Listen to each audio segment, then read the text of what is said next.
winner of the Tour de France is the American Lance Armstrong. It'll be remembered in the millennium as one of the finest sporting achievements in the history of any sport.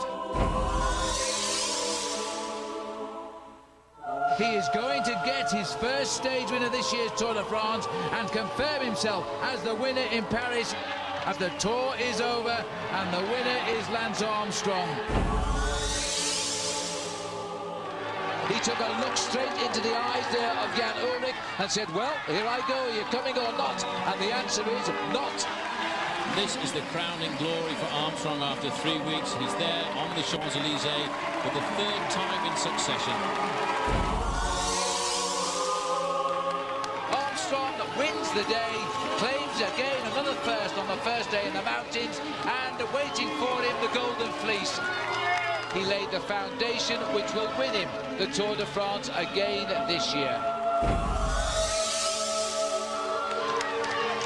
And now it was even... Oh, up and down! What has happened there? It seemed quite a normal corner. He must have hit somebody in the audience. This is a matter of pride again for Armstrong. A massive round of applause. Lance Armstrong on the podium, now a 5-time winner of the Tour de France. Once in a generation, a person comes along who transcends a sport, someone who changes the game, who captures the imagination of the masses, and who alters what you think about the potential of mankind. Over the past 6 years, Lance Armstrong has evolved from cancer survivor to a great champion. And in the process, he's revolutionised how riders race the Tour de France and how people view the sport. In the 100 years of the Tour, no one has ever won 6. 4 men, though, have tried. And each one of them has failed. Can Lance Armstrong succeed where others could not? Can he buck history, time and a host of riders with just one goal, to beat him at the game he's made his own? The Tour de France enters its 2nd century with every man trying to make history, with one man looking to write it. The cyclism is upon us next, only on OLN.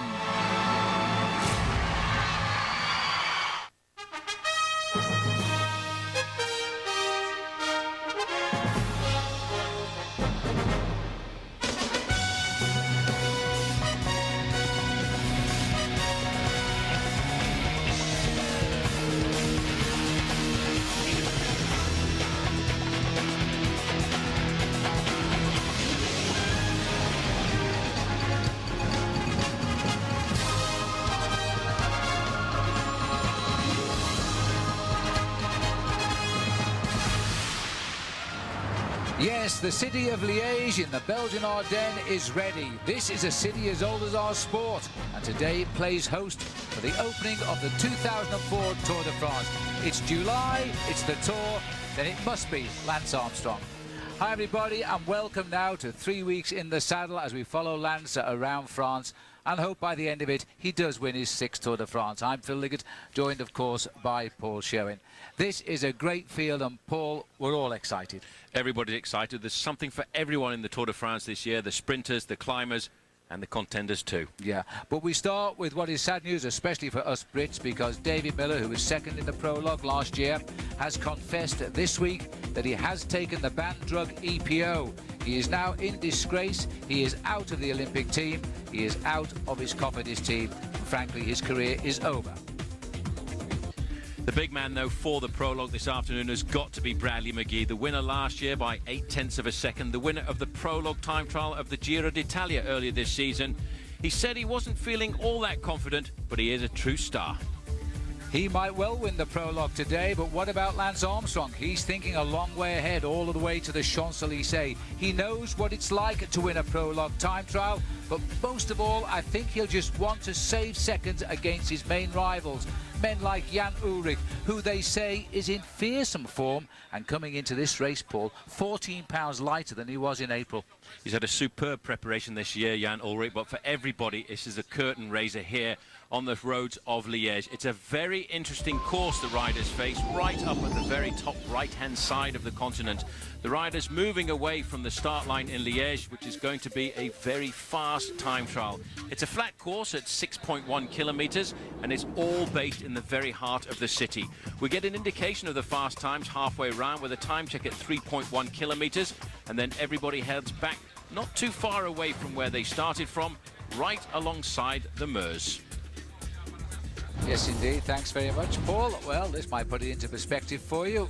6.1 kilometres the length, or 3.8 miles. The Indianapolis 500 circuit is 4.2 kilometres, 2.6 miles. The riders might be a little bit slower, but I bet you they're just as spectacular around this circuit.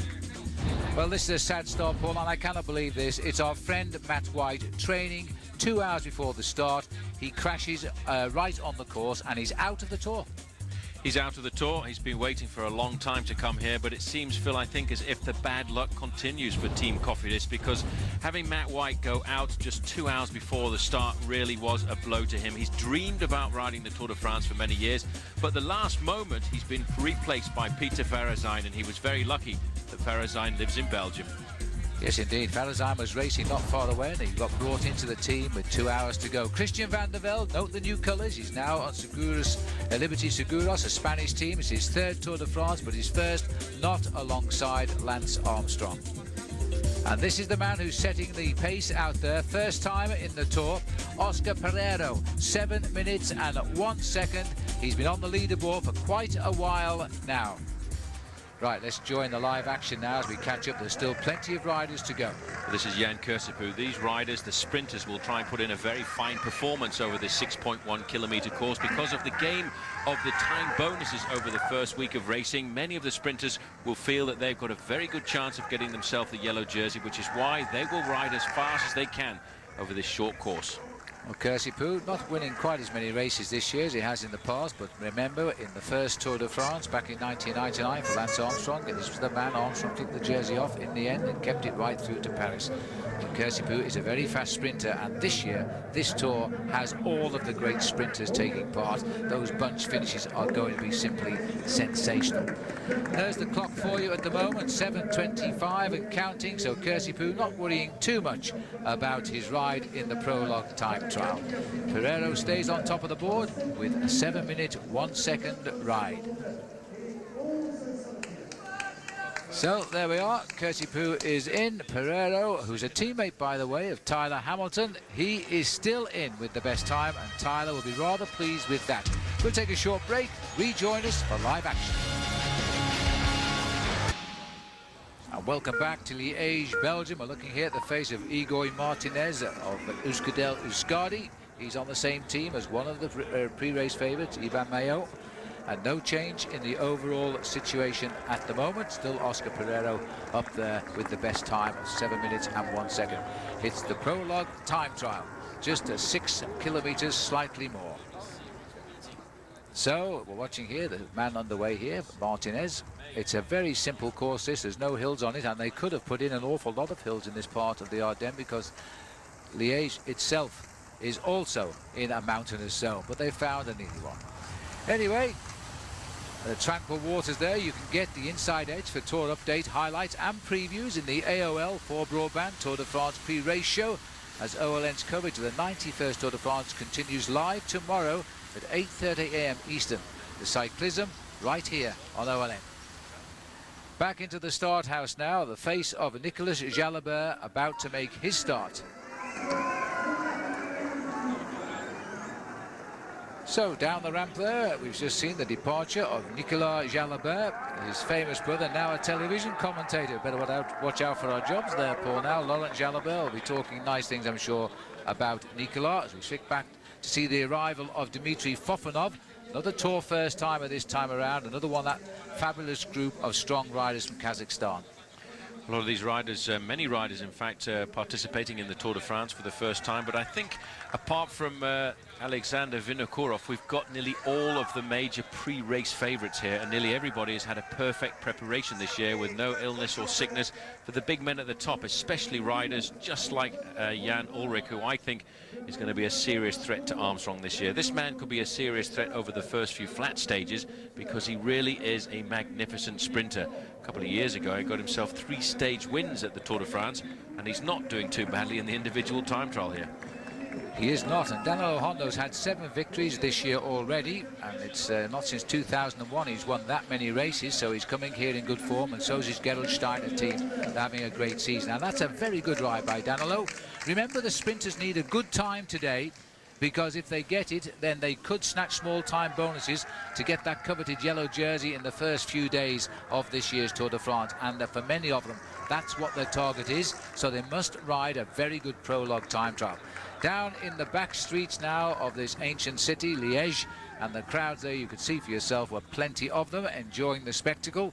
And believe me, they do know their cyclists here in Belgium. They don't need to look at the start sheet and check numbers. But it is rather strange for cycling in Belgium, because in fact this year they are down to just 8 starters, which really is quite remarkable. George Hincapie, the right-hand man of Lance Armstrong. He's ridden every one of the tours that Lance Armstrong has ridden. He's now participating in the Tour de France for the 9th time, and that really is quite a remarkable performance.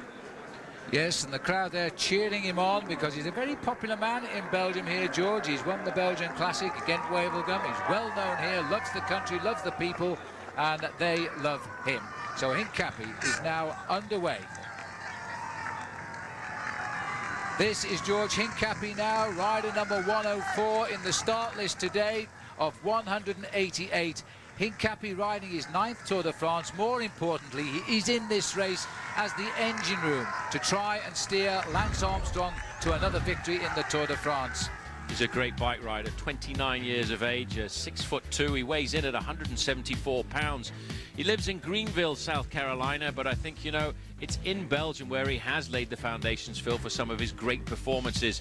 And let's not forget that this year he was actually the winner of the 3 days of La Panna, which was just a couple of days before the Tour of Flanders. Just a reminder, still the leader in the finishing line is a first-timer in the Tour, Oscar Pereiro. He's in 7 minutes and 1 second ahead of the Spanish rider Vicioso. So we're looking now at George Hincapie as he continues in front of the crowd. So we're just watching him go now and make his way around this course as best time he can, but he's not out to win this today. His energy is going to be required as we go around now.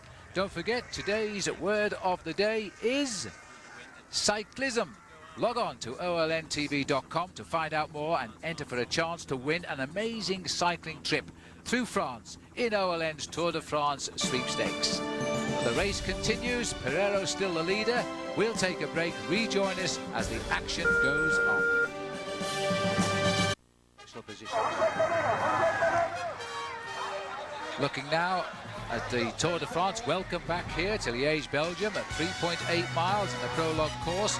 No change on the leaderboard. Oscar Pereiro, this is his teammate coming in at the moment. And this is going to be a reasonable time here for Jalabert. There's a very good time. He'll slip away just a little bit, I think. As he hits the line, Nicolas Jalabert is... oh, he hasn't hit the line. He's got to come around the corner, so he's slipping away now. It's always a long finishing straight. As he comes up, hits the line, 7:14, 13th place for Jalabert. But he'll be happy enough. It's his teammate Pereiro in his first Tour de France who is still holding #1 position. And if you just caught a glimpse there of that average speed, it was in excess of 50 kilometers an hour. That's not far off 32 miles an hour, which gives an indication of the kind of times that men like Brad McGee are going to post in the latter part of this race this afternoon. McGee will start around about 10 minutes to 7 o'clock. We're expecting him to put in a very rapid time trial performance. Men now starting to get up into the starting gate. That's Bram de Groot. He climbed up to 3rd place in the overall classification in the Tour de France a couple of years ago. But I think here he'll be trying to look after Levi Leipheimer. That'll be the aim of the Rabobank rider as he goes off now, and he's not far from his home country either, because the Holland is also just about 15 miles or 24 kilometers away from where this man is racing right now. So as they continue off, there's still no change in the overall leaderboard. Pereiro for Phonak, and remember, that's the team of Tyler Hamilton. The first time this team has been in the Tour de France. They've had a long-standing ambition to get here. For that reason, they bought Tyler Hamilton away from the side of Lance Armstrong, and now they're in the Tour de France. Here's George Hincapie powering on. It'll be good to see what sort of time George is recording here, and it's a good time, Paul. He still has a little way to go, but he won't be too far away from best time. He won't be very far away at all. The time he needs to beat is Oscar Pereiro, 7:01. It's a long way to the finishing line there from this final corner, but Hincapie is starting to straighten up now. You can see the pain on his face. He's trying to keep his tempo up. He's around the corner. It's going to be very close indeed when he comes up to the line, but he's going to just slip outside of that first place. He looks back to see the clock there. The clock has just stopped in a time of 7:02.89 seconds. Well, I think that's a superb time for George Hincapie. He was obviously racing for the win there, the best time, because he suddenly sat up and looked at the time. Just 1 second too slow for him, but he's second at the moment. So there is Hincapie. See him looking round, just checking out. Now then, as we go to break this time, here's a Subway Tour trivia question for you. Other than Lance Armstrong, which person on the USPS Berry Floor team payroll was the last to win a Tour de France individual road race? Was it Ekimov, George Hincapie, or C. Johan Bruneel? We'll give you the answer of the Subway Tour trivia question when we come back. See you in a moment. Well, welcome back. Here's the answer to our Subway Tour trivia question. Who was, other than Lance Armstrong, the last winner on the team? Well, surprise, surprise, it was the manager of the team, Director Sportif, Johan Bruneel. And where did he win? In Liège. Who did he beat? Miguel Indurain. There you are. So there's a man with lots of experience. Now let's go back to the action live on the roads of Liège today. Looking still here at Bram de Groot, as no change in the overall at all. As we can tell you, Pereiro is still top of the leaderboard. George Hincapie is slotting into second place. Continuing to start now, that's Paolo Bettini, former champion of Italy. Just lost his title, in fact, but he's still the World Cup holder. Now having a crack at a high finish in the Tour de France. Slips those gears up. The man from Quickstep is underway. All right, defy gravity with the most awesome action sports athletes as they rip it up in Saturn's Gravity Files. Premieres Monday, July 5 at 11:30 a.m. Eastern Time at Saturn's Gravity Files right here on OLN. Out you go. Still here looking at Paolo Bettini, this little man who's such a powerhouse sprinter, had a stage win in the recently completed Tour of Switzerland. So now back into the start house here as Peter Farazijn, the face. This should have been Matthew White, but sadly it's Farazijn. This man was within 2 hours of the start by pure chance today. He gets a phone call. He's told he's in the Tour de France. Matt White has crashed, broken collarbone. You have to get here. He has been here, Paul, less than an hour. Less than an hour, not really the ideal preparation for the Tour de France prologue, but it's not the first time in Tour de France history that's happened. In fact, Bob Roll, when he was riding for the 7-Eleven team many years ago, was involved in a crash on the Préface, a race that didn't actually count for the overall classification of the Tour de France. And they had to bring a New Zealander, Nathan Dahlberg, overnight by train from Belgium. And he got in time, just there in time to start the first stage out on the open road. So Peter Farazijn, fortunately, wasn't that far away, just 2 hours, but he will have been a rather shocked bike rider, I think, Phil, when he got that telephone call. Well, let's hope that he can pull himself together and have a great tour. There's plenty of precedents for that. Bob Roll once dropped out of the Tour de France when he crashed in the opening prelude, they called it in those days. He was replaced by Nathan Dahlberg from New Zealand, who finished the race, which was remarkable. So Bram de Groot looking to challenge the time, but he's slipping away now. He's gone past George Hincapie as well as the clock ticks on. It's a long drive up this home straight. Once you come off this bend, you're more or less home. Big lunge for the line. This is still a good ride by Bram de Groot of Rabobank as he comes in there 7:14, 13th place at the moment. Good, respectable time, and this man has crossed the line, and he can go away to the hotel now and get himself ready for tomorrow's stage, which is always a very nervous stage. The riders will go out on some small roads out around Belgium. I I think Team Cofidis must have juggled the positions of their riders, and that will have been with the complicity of the race organisation, just to give Peter Ferrazijn an extra couple of hours, because in fact the man whose place he took on the starting line there was Jimmy Casper, the big sprinter. This is Paolo Bettini. That was rather generous of the referees to allow them to do that. That was to allow him time to arrive, change and get into the Tour de France. Absolutely unbelievable. How sad, though, that Matthew White is now watching this on television, nursing a broken collarbone and a rather nasty gash on the head. We're not too sure what happened, by the way, but we think he rode over a cable that was being laid in preparation for the Tour, and it flicked his bicycle and he went down right on his shoulder. Very, very unlucky. He's waited years to ride this Tour de France and he never got to start. Anyway, Paolo Bettini continues on his way. A little Paolo, a great competitor, had his little time out now. He's come back fighting, surprisingly enough. He's a good sprinter, but you know, he's also one of those good all-rounders. This will be his 4th Tour de France. He finished 48th, by the way, last year. Now, Bobby Julich, one of the other big Americans riding in the Tour de France this year. He now rides on CSC. Paul, we were saying only the other day, this man's refound himself. In fact, he was going to retire from the sport at the end of last year. He was not happy at all. He didn't have the morale to ride and train his bike at all. He got a phone call from Bjarne Riis saying, come and ride for my team CSC. And he seems to be completely rejuvenated. He started the year very well. As he rolls off the ramp here, let's not ever forget that Bobby Julich, Phil, finished 3rd overall in the Tour de France a couple of years ago. That's right, he's 32 years of age now, popular age that, because of course it's the same age as Lance Armstrong. He's a little bit taller than Lance at 5'9", checks in at around about 150 pounds, or that's about 10.5 stones. It's pretty light for a man as big as Bobby, but he's riding superbly well. He got off to a great start this year when he finished 3rd in the 2004 Paris-Nice race, so I think we can expect to see him riding well, and we might well see a very, very good time out of him right here and right now. So Bobby Julich is underway, and we'll take a break, but when we come back we'll find out just what sort of a ride he is on. This man has done it. Hincapie still in 2nd place. Pereiro still leads. We'll take a break.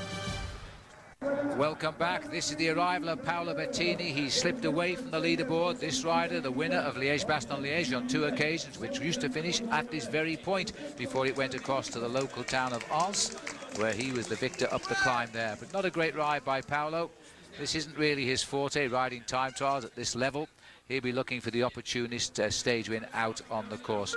Back into the starting house now, and we go to Jose Enrique Gutierrez. And I'll tell you, Phonak as a team are a complete team this year, and on this team, of course, is Tyler Hamilton. He's yet to start. Tyler Hamilton will go 3rd from the end of the riders. 123rd man to depart is Gutierrez. Overall, we have no change. Pereiro is still the leader, 7 minutes and 1 second. George Hincapie, 1 second slower, and Vicioso is in 3rd place. This is Bobby Julich.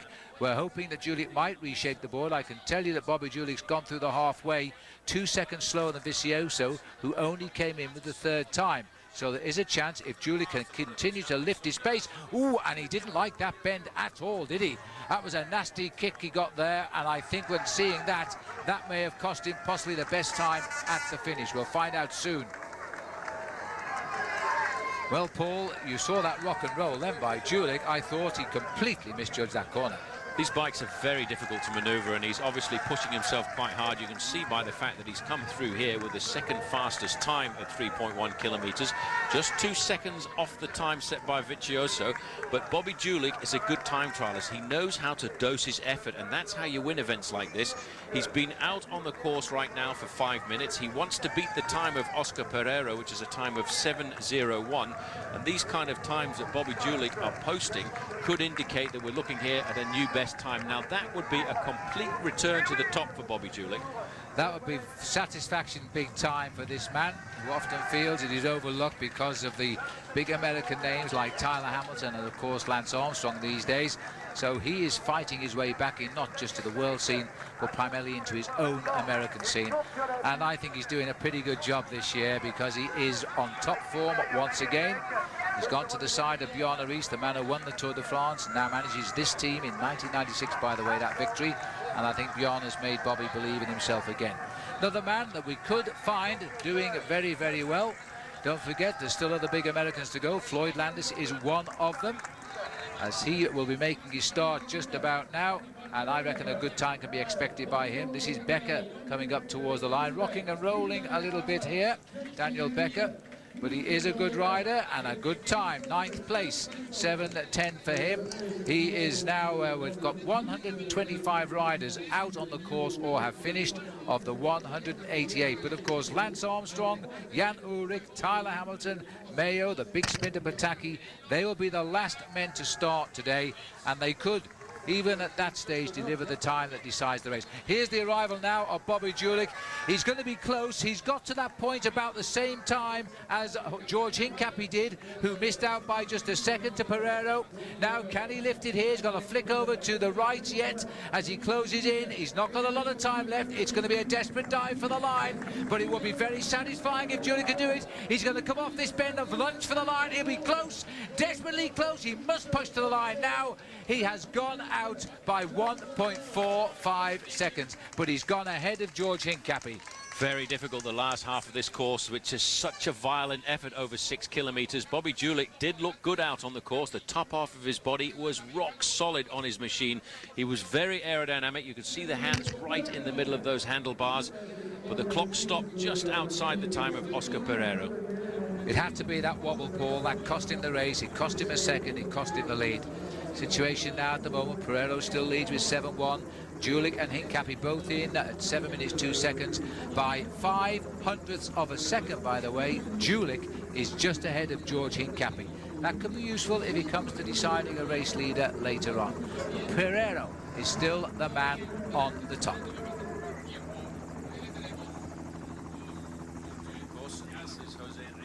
So as we look here now, the riders continue to deliver the times here. No one is getting close, are they, to that time of Oscar Pereiro riding his very first Tour de France, and he is a pretty strong rider. Well, don't be sure, but be sure rather to log on to AOL.com. The keyword for the Tour de France. That's the word you must know. Log on, keyword Tour de France. We'll take a break. Rejoin us.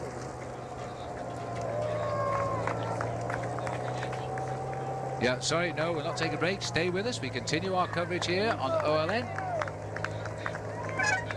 As the riders continue to take the corners here, and well, I'm rather sad to see Bobby Julich. He definitely cost him that place because of the rock and roll on that left-handed bend. Those bikes, as Paul Sherwen has said, are difficult to control. But these riders still running close. Nobody's getting close to Julich or Vicioso yet at the halfway check. Robbie McEwen in the start house now, wearing a new style helmet. A lot of change of design in helmets now. The safety becomes a big factor in cycle racing at this level. I must say this one looks rather uncomfortable. Doesn't look good at all. You can see the international governing body has tried to make these helmets conform to safety regulations, but they're not the prettiest helmets in the world, are they?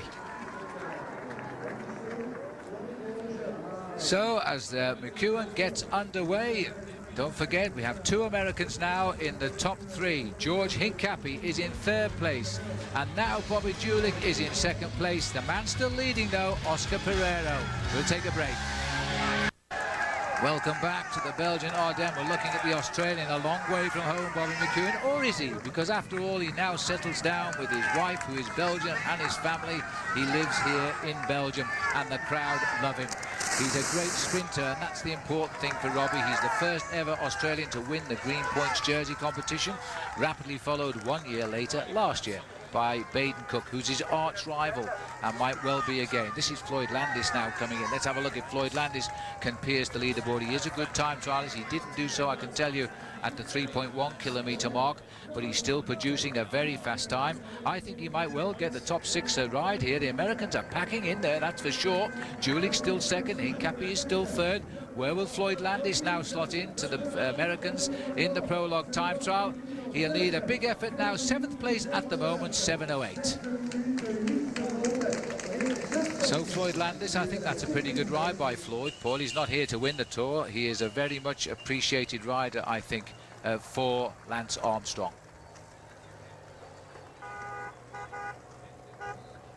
Floyd Landis up to the line. Big effort here for him. And a look of relaxation suddenly appearing on his face. Now, as we go back out to Robbie McEwen, I'm not too sure Robbie is capable of a very fast prologue, although he's at the ultimate when it comes to sprinting. He can race down the last 200 yards or meters at 60, 65 kilometres an hour. He doesn't have that greyhound approach where he can hold top speeds like 50 kilometres an hour for long distances. Overall, there's no change at all. The 7-1 still Pereiro, 2 Americans second and third. Gutierrez has just finished. He slots in fourth place, and Floyd Landis, another American by the way, he's in there in the top 10 at the moment. Fabulous crowd here cheering on Robbie McEwen, who I would suppose is an adopted Belgian here. He rides for the Belgian team. He's had a pretty good season this year, Phil, in the sprints. He's had 6 wins so far, a win at the Giro d'Italia, and more importantly, probably 2 wins recently in the Tour of Switzerland, where he showed that he was on form and ready to take on the big sprinters like Mario Cipollini, and of course the king of the sprints this year, Alessandro Petacchi, who has yet to start the individual time trial this afternoon. Well, as you can see now from the shaddy behind McEwen, the sun is just overhead of him now. And it is sunshine. It didn't look as though it was going to be so sunny at 9 o'clock this morning with the rain squalls we got here on the banks of the River Mars, or Meuse. Depends whether you're in Belgium or Holland. As we now move out here, back to the start line, the new champion of France, Thomas Voeckler. Interesting boy, this, Paul. He's having suddenly a great season. Very good season. He won a very good national championships, and the team in fact themselves will be looking to get themselves some glory out of the Tour de France. He rode the Tour de France last year and finished 119th, but I think what's important now for this team is to shine in the Tour, because they've really been stripped of their top man, Yoshiba Bolocki, who never really got back to form. And I think you would agree with me, Yoshiba Bolocki, who was involved in that dramatic crash in the Tour de France last year, maybe tried to come back to the sport just a little too quickly. I really think he did. It was an horrendous crash, a broken pelvis, and it takes a while. He's tried to push himself too hard. He's not riding anyway, but this man is Thomas Voeckler, 25 years of age, 3 wins this year. He's been a pro only since 2001. The biggest win, of course, for him will be the National Road Race Champion of France. Back to Robbie. Robbie's won a few races in his career, of course, a lot more than Voeckler has, I can tell you. And Robbie is winning most of them in the sprint. He's now up to 110 wins since he turned pro in '96. That's an incredible record. It's an amazing amount of victories for this man. He's a long way behind Mario Cipollini, but certainly he's done a lot since he turned professional back in 1996. Last year he had 13 wins. This is a pretty impressive ride here for Robbie McEwen. It's not going to be inside of the top 10, but it's going to be close enough to give him the chance of a crack at the yellow jersey over the opening flat stages.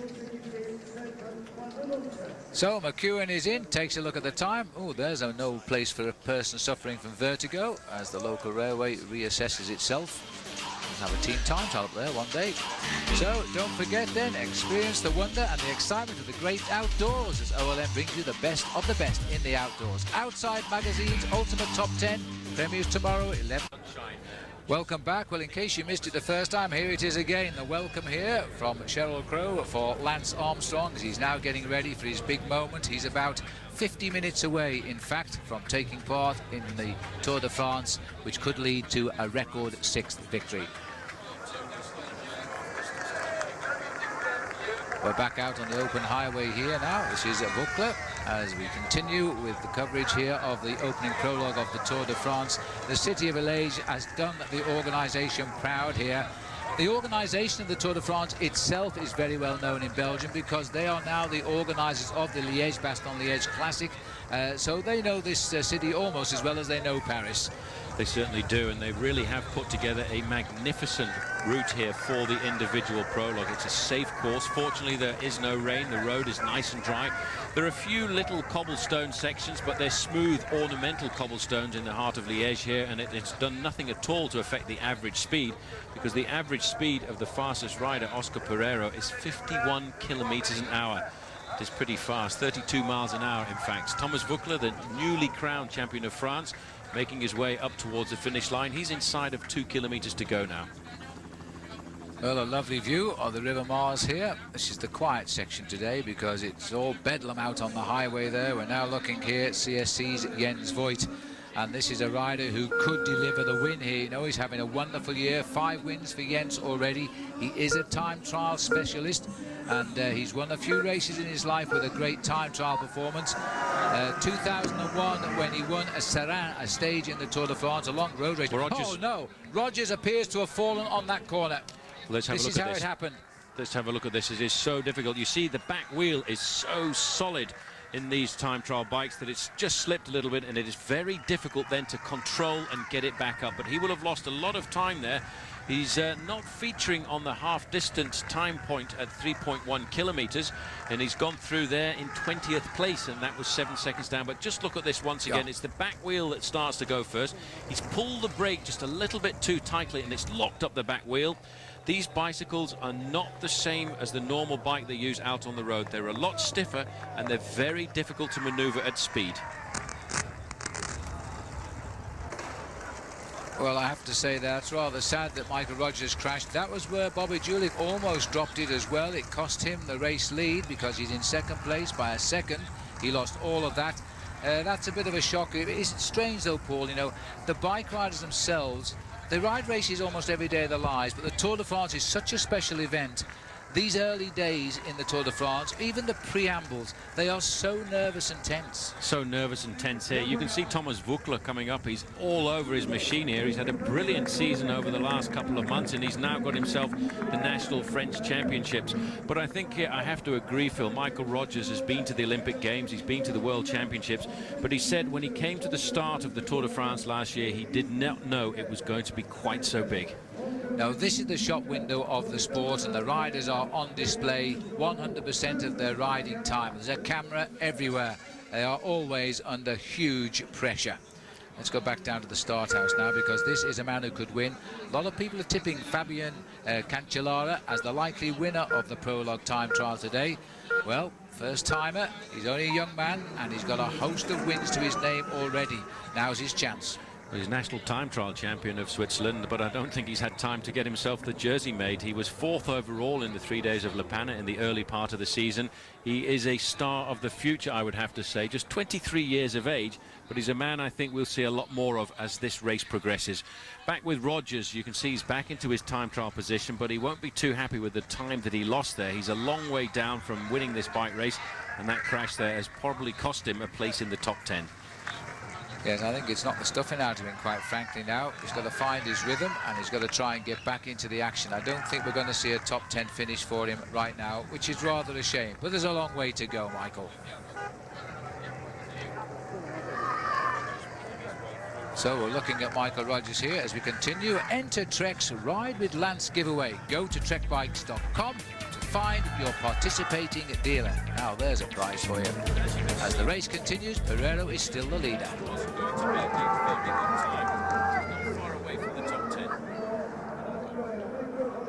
Big face here on Michael Rogers now, but you see, Paul, we're right. He's slipping away from a top 20 finish here right now. This will be disappointing for Michael and for Mum. Well, he would have lost himself at least 15 to 20 seconds, and then getting himself back into the rhythm as well would have taken at least 1 kilometre. Plus, having had an accident like that, he would have lost his nerve in 1 or 2 of the corners, and I think he'll be disappointed with this time. Phil's 74th time, losing himself 28 seconds as well. Yes, that's very sad. Here's the fall for you. And watch the back wheel. He seemed to be out of the corner, and then all of a sudden he lost the back end of his bike. So I'm not too sure what the cause of that really was. He looked as though he was safe. This looks like the face of Oscar Sevilla. Baby-faced Oscar, who is now in the Tour de France, not as a likely winner, and we've talked about him as a likely winner in the past of races like the Tour of Spain, but here to help Tyler Hamilton, the American, and that's exactly why he's part of the team, because Sevilla is a great climber. David Moncoutier heading up towards the line as well. He's ticking over around the top 20 finish at the moment. But again, you'll be surprised once you get into this area how quickly those places drop. Look at that now. He's outside the top. No, he's in the top 30. Just 7:18.52. Back out on the course here as we rejoin the Phonak rider out on front, Oscar Sevilla. Little Oscar is a super rider, and what a great climber. He's had a few up and the down seasons, but if he can just get it right, I'll tell you, this man is going to be a very valuable man to Tyler Hamilton.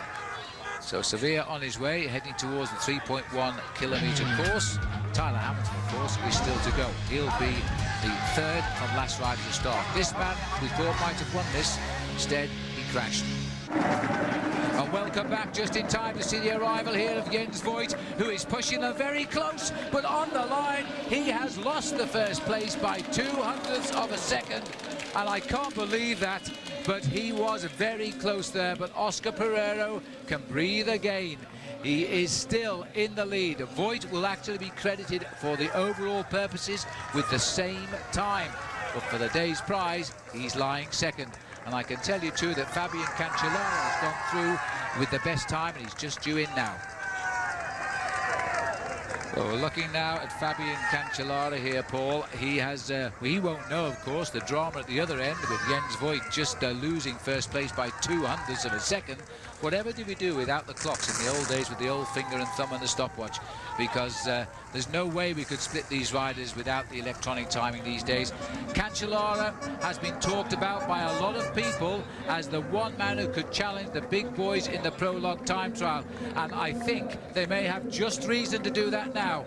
We expected this man to put in a fine performance, and look at that. He's well inside. He's the fastest man to that corner so far, and I think he's not going to fade at all. He's a very big, strong bike rider. Phil, this is a new best time. This is a new best time. His first ever day in his first ever Tour de France. He's on top of the leaderboard, 6:50.93. That is a superb time, and that has put him way out in front. 11 seconds faster than anybody else right now. Look at the face, look at the power of this man. He's got his hands on the outside of the handlebars. He's pulling on those bars, tugging to get as much energy from the top of his body as is coming out of his thighs as well. Inside of 7 minutes, he's the first man to do that. Well, there's a clever man that can do that and hold it straight for such a long time. But I'll tell you that Cancellara, at 23 years of age, is the next sensation to come into the Tour de France. He now leads by 11 seconds from Oscar Pereiro. Jens Voigt holds in third place in the same time as Pereiro. The two Americans, Julich and Hincapie, drop down to fourth and fifth. And don't forget, all the big names who we see as future favourites of the Tour de France for final victory have yet to start. A lot of big names. We haven't seen all the top men yet. We're looking to wait and see men like Mario Cipollini come out. Obviously, the big favourite, Bradley McGee. He doesn't start until 8 minutes to 7 o'clock local time here in Liège. Out on the course, this is once again one of the teammates of Mario Cipollini, and he will be looking to try and see what he can do. This is Michele Scarponi, and he's the kind of rider who, for Domino Vacanzi, could do a good ride in the overall classification after 3 weeks of racing. Scarponi is actually having a very good season, and I think he is the man for the long-term prospects of the team. Cipollini won't be thinking of winning the Tour de France, just the odd stage or two. But this year, Scarponi's had 6 wins, and he finished second in the recently completed Tour of Austria behind T-Mobile's Cadel Evans, who incidentally wasn't selected for the race. And I'm not too sure about that as to why. But still, the Australian not here. So as we go down to the start house now, as we continue on with the FDJ rider here, Baden Cook, now thinking long term. He won the green jersey for sprints last year. He'll be looking to repeat that this year. He says he's so nervous because he said everybody who is likely to come up against him in the sprint competitions are all finding the form at the same time. He says they are going so well.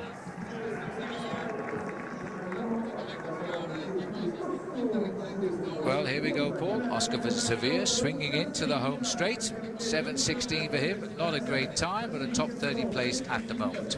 I think it's a good time for a man who is not reputedly a very good individual time trialist, but it indicates that everybody at Phonak is on form and ready to race. This is Andreas Clauden here of Team Mobile, wearing the colours of a champion now of Germany. He's just had that jersey for just over a week because he won the time trial championship. And let's see if he can live up to the title now and produce a good ride. It doesn't look like he's going to rip the field apart here as he comes up to the finish, but it's not a bad time to say the least here. Clauden does seem to be finding his legs again here, and he's just outside the time of Cancellara, but he's still with a good sprint. We'll get a top 4 or 5 finish. Remember, once we go past down, we drop very quickly out of the top 6. You see, it's a long way to the line off that bend. And now he's going to go outside of the top 10. No, yes, he is, you see, 14th with 7:09. But remember, it's not just the places which are important, it's time lost. And that's what he will be looking at. And I think he'll be happy enough with that. So, as we look now at the eyes of Baden Cook here, continuing, as we now look, and there is our aerial shot brought to you by Trek. As we look down on the beautiful industrial city of Liège, but in a matter of a couple of miles, believe it or not, you are out in the Ardennes countryside of Belgium.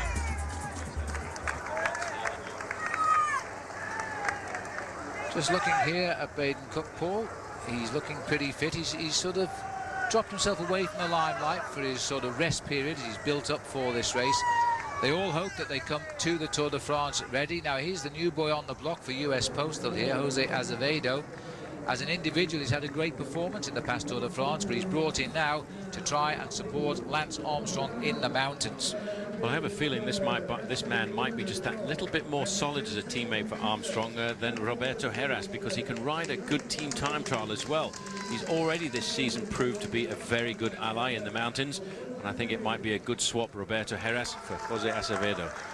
Time will tell. Heras, of course, now leading a rival team here as we continue with Baden Cook down the narrow back streets of Liège. Baden Cook wants a good ride because he wants to try and be in a position to take yellow as the sprinters go on in the next few days. So looking out here now as Baden Cook continues on his way, and let's hope that he can continue to do it. Don't forget, today's word of the day is cyclism.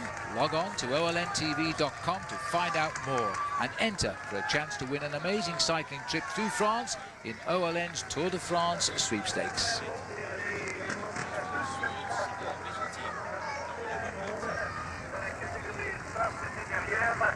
Scarponi here. I think we might see a rather special ride here. He's only 24 and a half, 24 3/4 really, years of age. His birthday's in September, but he's having a wonderful year, and we've watched him develop now since he turned pro in 2002, and I think we'll see it. Not the best time by him, but I don't think he'll be too far away. He'll take this race very seriously because I think he's looking for a high finish in Paris. He certainly is. He had a good Giro d'Italia in the early part of this year, and I think these men will be looking after very much their man Mario Cipollini over the first week. Well, this man is a former two-time national champion of France. He relinquished that title to his own teammates just a week ago, to Thomas Voeckler, but he has always been very aggressive in the Tour, and right now he could also put in a top 20 ride in the Prologue. So Didier Roux underway. Ex-champion of France now, but you see he wears the colours of the tricolour on the ends of his jersey. That indicates he has been a former champion of his country. As Scarponi finishes only 25th for him. So I don't think Scarponi will be too pleased with that ride. Actually, only 25th place at the moment. The leaderboard, don't forget, is now headed by Fabian Cancellara of Switzerland. Last Swiss winner was Alex Zülle. Will he get it? We'll know soon. See you in a moment. Welcome back as we look at the face of Jan Ullrich here, 5-time second, once a winner in his only 6 times he's ridden the Tour de France. He is ready, and he's going to get even more ready now because he's warming up. He's still to go, of course. We've had 158 riders take the start, 30 men still to go as we go back to the start house here for Uwe Peschel, former time trial champion of Germany.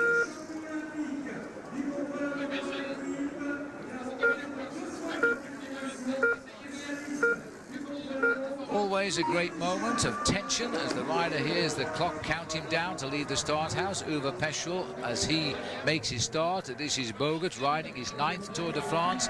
He's won 2 stages in that career. He won at Aix-les-Bains in '96, La Plagne in the mountains 2 years ago. He's never won a time trial. He ain't going to win one today either, Paul. 36th.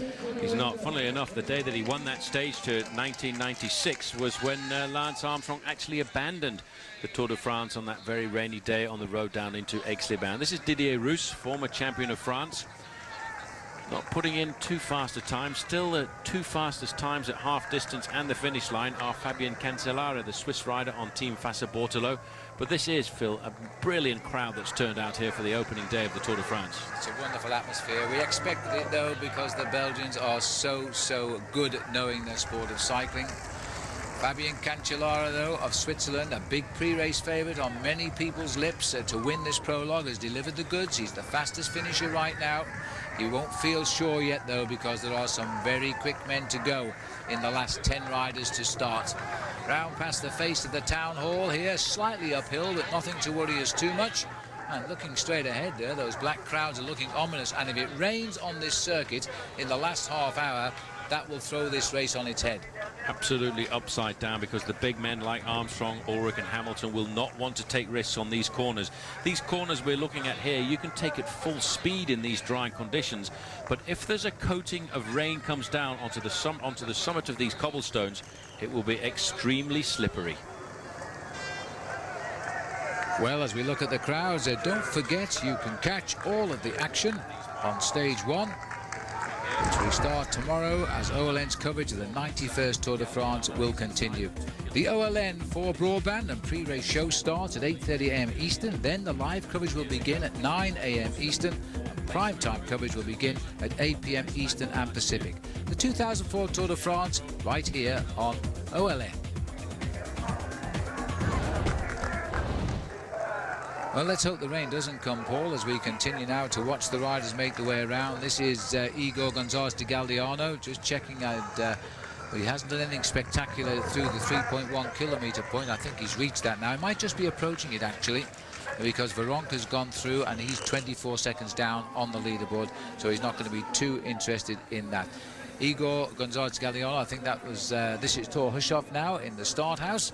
And he's won the time trial championship and the road race title of Norway in the last 10 days. Strong bike ride, had a very good start to the season. I'm not quite sure about the necklace round there. That might slow him down around 1 or 2 of the corners. But let's not forget as well, he won the opening stage of the Criterium International, Phil, and he finished 5th place overall as well. That's right. He is the reason, I think, that Stuart O'Grady left Crédit Agricole, the Australian, because they were becoming rivals rather than friendly teammates. O'Grady now riding this race for Cofidis. And let's not forget that Stuart O'Grady has lost his mate and his confidant. Before the race started today, Matthew White crashing, breaking his collarbone, and is out of the Tour, replaced within 2 hours of the start by the Belgian rider Peter Faddersheim. Desperately bad luck. Now a little bit of adjustment going on here, and I'm just wondering, Paul, that they're making this, they're taking all the air pockets out of the suit. Mario Cipollini, I think they may well have decided that Mario Cipollini isn't allowed to ride in this new suit that he's got, so I think they're going to make him cut off the bottom half of the suit. This man is the master showman. He's won a stage in the early part of this season in the Tour of the Mediterranean, and he always comes out with something to make the judges a little bit upset. I tell you, Paul, Spider-Man 2 just hit the airwaves, and it looks as though they've just lost their star Spider-Man there. Anyway, he's getting ready for the start, of course. Big Mario never lets us down, as Igor Gonzalez de Galdeano, formerly second at Dunkirk in the prologue. Not so today. Just look at the average speed, though. 31 miles an hour, 50.9 kilometres, 32 miles an hour, that, as he comes in, just pierces the top 10 for the moment. The riders continue to go thick and fast. The big names, of course, are very much still to start.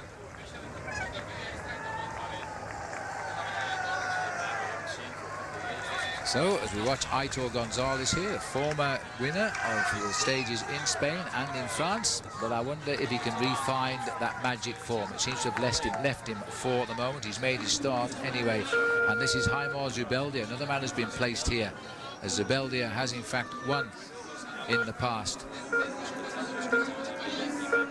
So Zubeldia gets the countdown now. He turned in the ride of his life last year when he finished 3rd.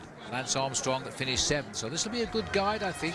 Zubeldia is on his way. Armstrong is still to go. His prologue is hotting up, says Jan Ulrich.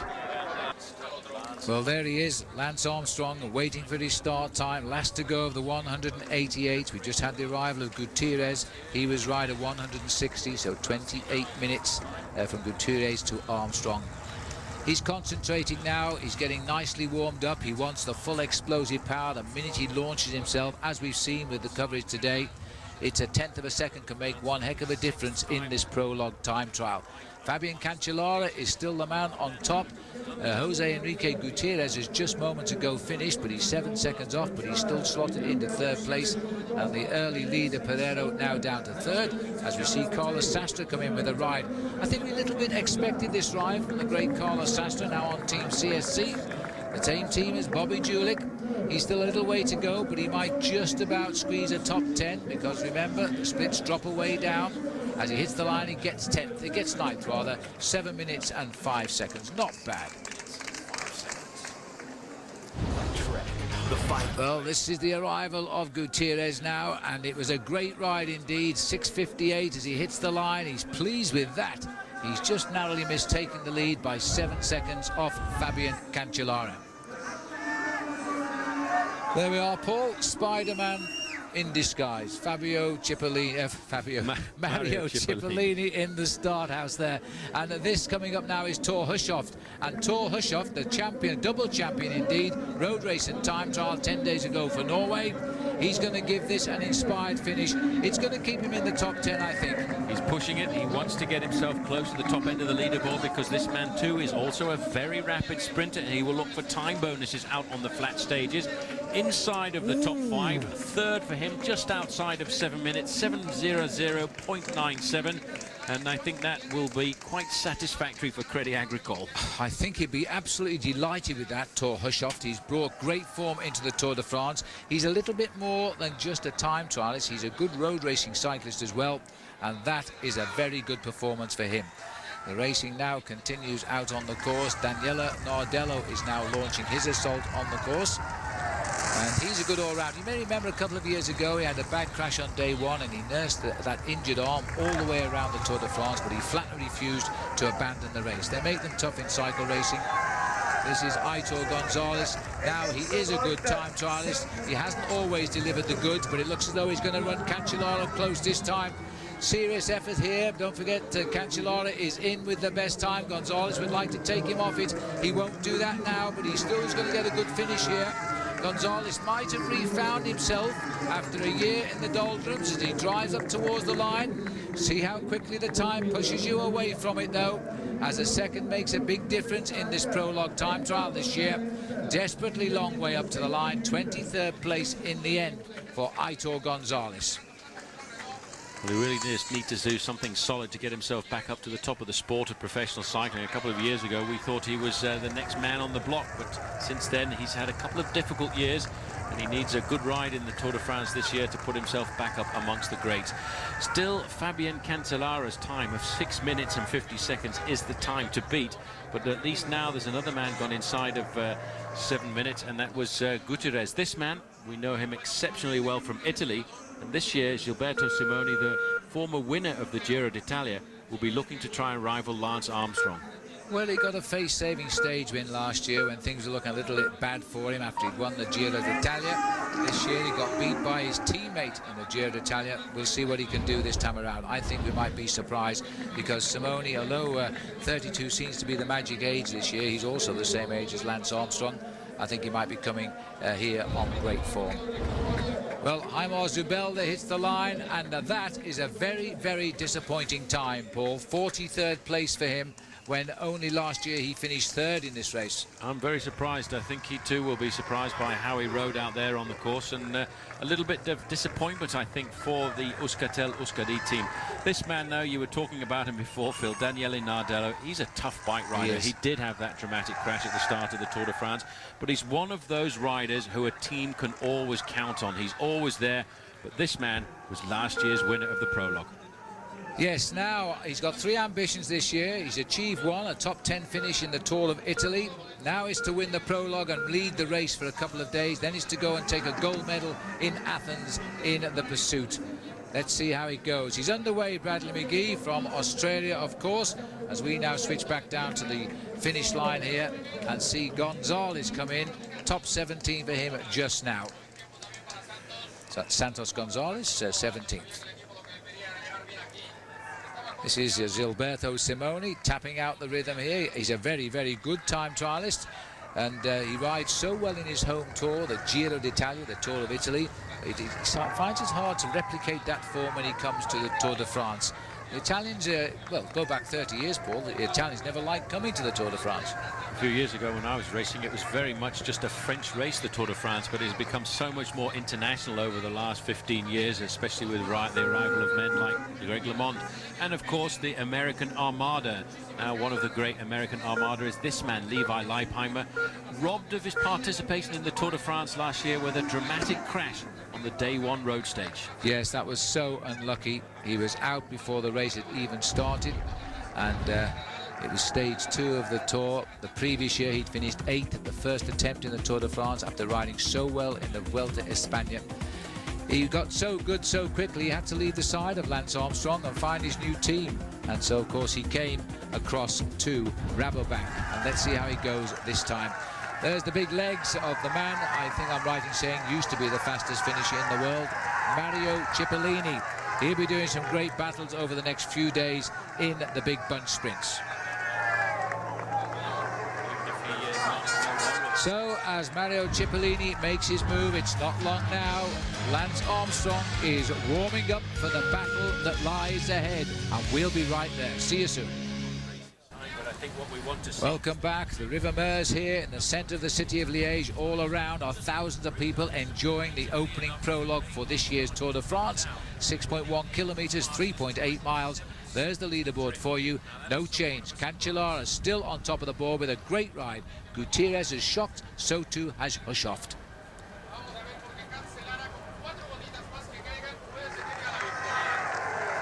So we're now looking there at Roberto Heras in the start house.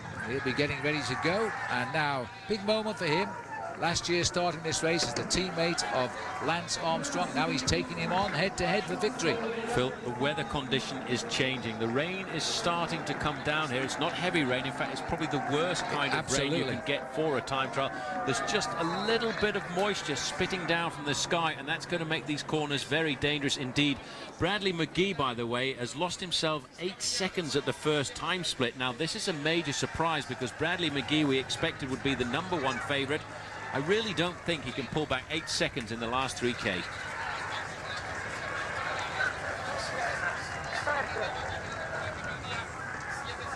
Well, I think, you know, Paul, talking about Bradley McGee there, he's been doing specific training for the high mountains, and it may well have blunted his pure speed. That's making perhaps a little excuse for him, but that's the only reason I can think. As we swing back now to the start house, Tom Boonen riding his first Tour de France, another man that left the side of Lance Armstrong, and this year is having his best season. He might well be the best Belgian rider to ride this race. Did you hear the cheers then from the home crowd? They can will this man on to a win before he leaves Belgium soil in 3 days' time. Huge effort now by Tom as he breaks into the Tour de France. The arrival of Simone. Huge season for him as well. This is Simone. He's a long way down, but we didn't expect him to ride all that well in the opening day prologue. He's a man much better suited to the big mountain passes. He'll have to be very quiet for 10 days and wait till we get down to the Pyrenees. He's not even managed to crack into the top 100. Simone starts like he did last year after the successful venture in the Tour of Italy, so there's room for improvement. And the man that won last year in the centenary year of the Tour de France, he's close, but he's going to slip away, I think. It's a huge effort, though, by Bradley McGee. Young Cancellara might now start to think of himself as a prologue winner here, because McGee has gone out into second place. He's got to be quick. He's now third on the line. Last year's winner, 6:59.89, so McGee only third. Well, the rumour that he was sick overnight was obviously quite true. Apparently he didn't go out training with his teammates this morning. He wanted to ride on pure class here this afternoon, but he just faded away. But he did put in still a pretty fine performance because he finished inside the top 3. So McGee failed this occasion to get into the winner's podium in a prologue time trial. He slots in third place, but there's still riders here who could dislodge him. As we now look out on course to Stuart O'Grady, and right now Stuart full of disappointment, having lost his friend and his rooming partner Matt White out before the Tour began with a crash while warming up on this course. Unbelievable. O'Grady looks very good here, ticking the pedals over very rapidly indeed, as Levi Leipheimer now looks as if he's going to threaten the top 10 places as well.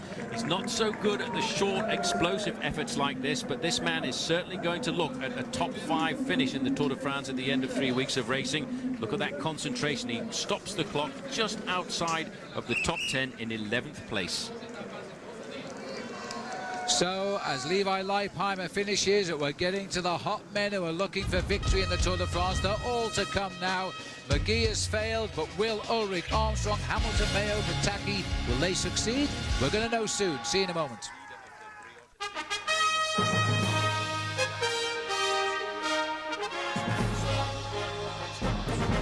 and welcome back to the Prologue time trial here in Liège, Belgium, as the racing continues towards the ultimate start of the big stars of the day. Then we'll have seen all 188 riders. There we are, 3.8 miles as the riders now. This is Christophe Moreau, who's got himself into the start house. He won the Prologue when it was in Dunkirk a couple of years ago, over a similar distance, by the way. We'll see how he goes this time out. I know the French are hoping it's a good ride by him. So be sure to log on to AOL.com. The keyword, Tour de France. Sylvain Chavanel hits the line. So, not a great ride by him. 45th, 7:17. Now looking out at the Crédit Agricole man here, Christophe Moreau, having made his start. Happy days for him came in the year 2001 in Dunkirk, where he was the winner. Igor Gonzalez de Galdiano was second, and a certain Lance Armstrong finished third. And we all know who won by the time we got round to Paris. But Moreau's had a very good season this year. He wears your favourite number on his back as well, number 51. He's had a good season. It started off with a win in the Trophée de Grimpeur. This man has been the most prolific winner on the season this far. Alessandro Patacchi, he won't be too worried about the Prologue, but he will be worried about getting onto the flat stages because he is having a superb season. 16 wins so far this year. To go on top of 30 last year, he's becoming the top sprinter in the world. Well, this man isn't sprinting it too hard. This is Heras. He's such a great mountain climber. You can see by the body weight of him how well he should be able to climb those high mountains. But his body weight goes against him as he hits the line there. Only 93rd, 7:27. Concedes 36 seconds, and it could be a lot more. If Lance Armstrong can produce a great ride now, he could go out tomorrow with nearly a minute in hand over one of his big rivals, and that would be a huge bonus. And I'm sure Lance Armstrong doesn't need reminding about that. Looking in around the wheels of the Crédit Agricole team car here to Francis Moreau, as Paul has said, he is having a great season. This rider is having an equally great season. Iban Mayo this year, his best season in fact, and he is on form. Now, his one drawback to his all ability to ride in a big race is his ability to ride the time trial. He's won eight races this year, but I'm not so sure he can produce a great time trial yet. 26 years of age, he stands at 6 feet, and this year he won the Dauphiné Libéré, and that was at the expense of, among others, Lance Armstrong and Tyler Hamilton. So he is on form. I'm just a little concerned he may have peaked too soon, but we're going to know shortly. Very difficult to keep the form from the early part of the season right through to the end of the Tour de France, and we all know that this last week of the Tour de France this year is going to be very difficult, with the individual time trial to the top of the Alpe d'Huez, followed up by a difficult alpine stage, as we get a chance to see a very happy, smiling Lance Armstrong going through the last few moments of preparation before he climbs up. And I think if you can hear the crowd there, Lance Armstrong too is pretty popular in Belgium. He is, you know. People try to say he isn't, but he is. He's absolutely adored in Belgium. There's the departure of Tyler Hamilton. He knows his team have ridden terrific today, especially with Oscar Pereira, who still holds 5th place overall. Hamilton now gets the age advantage over Armstrong. He's 31 years of age, comes from Marblehead up there near Boston, and he won the Tour of Romandy, which is a great race in Italy, in Switzerland. He's won it for the past 2 years. Now, as we swing back out onto the course, we see the curly locks here of Iban Mayo. He tries now to find his rhythm. He will know at this stage, won't he, Paul, just how well he's going. You know after the first 500 metres how your body is reacting to the violence that you're putting on it through an individual prologue like this. And if you're not flying along at 1 kilometre, this 7-minute effort really does hurt. Jan Ullrich, he says, I'm tired of finishing second, and he knows better than most. He's done it 5 times. It's a long time since he won this race in 1997. I don't know if you can hear the crowd, but we can. They are screaming at Jan Ullrich. He is the pin-up boy of world cycling. They say he has more talent in his body than any current cyclist. One man to add to that is Lance Armstrong, who has always regarded this man here in pink and white of T-Mobile as the most talented bike rider on the circuit. He is a powerful bike rider. He came from an East German upbringing to win the Tour de France a few years ago, but since then he's been dogged by illness and injury and defeat as well. 3 times at the hands of Lance Armstrong. And you're right, Phil, this year he doesn't want to be beaten again. He wants to be the #1 dog. Well, he's on his way, Jan Ullrich, and that means there's only one man left to start his test now, and time is nearly up. Armstrong is in the start house. We'll see him very shortly.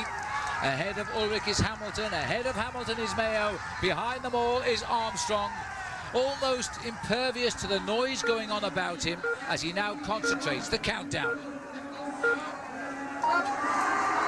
Armstrong launches into his Tour de France. Will it be a record-breaking race for him? He looks for win number 6. He says, I'm not thinking of Paris. I'm taking this day by day and assessing it as I go. Well, he's off. Well, he's off. There's a huge crowd cheering for him as well. We can see Mancebo, not a great individual time trialist. This little man is more at home in the big mountain passes. He crosses the line a long way down in 84th place, 7 minutes 23 seconds. But the heads of state now, Phil, are out on the open road. Hamilton, Ullrich and Armstrong, for me, are the big names of the Tour de France this year. The question mark, I feel, is going to be Iban Mayo. Look at the powerhouse from Germany here. This Look at man those legs. is Look at those unbelievable. muscles. They're like pistons. They're huge muscles there that are pumping round these pedals. They're all to reach the 3.1 kilometre check at the moment, and that's where we'll get our first indication. But Mayo's there. Mayo's gone through 13 seconds off Cancellara's race time. Cancellara still looking set to win this prologue.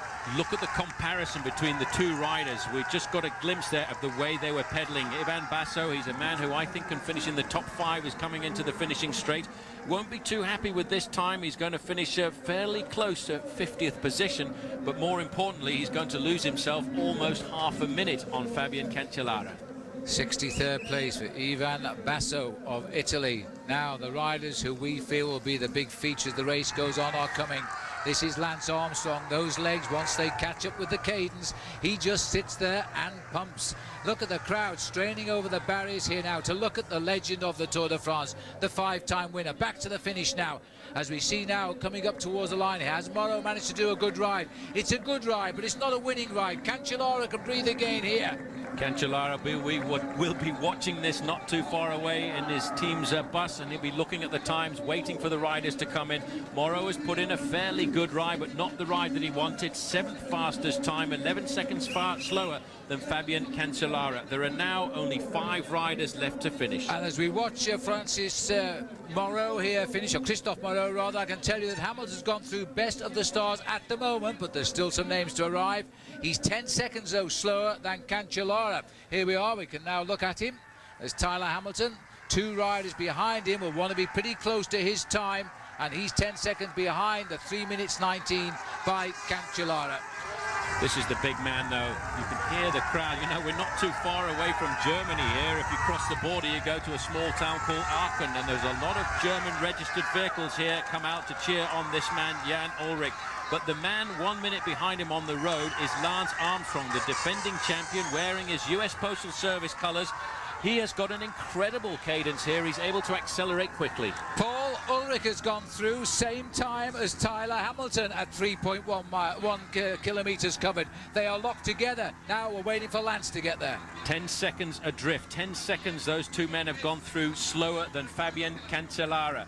We're looking here at Alessandro Patacchi. This sprint in a couple of days' time will be in front of a huge bunch. He's practicing there. Practicing the lunge for the line. It's 55th place for him. But we're now waiting. In the next 30 seconds or so, we should get an indication of how Lance Armstrong is riding. He actually looks pretty good to me. He looks very fast to me, but we don't know. Ullrich and Tyler Hamilton virtually same time at that check.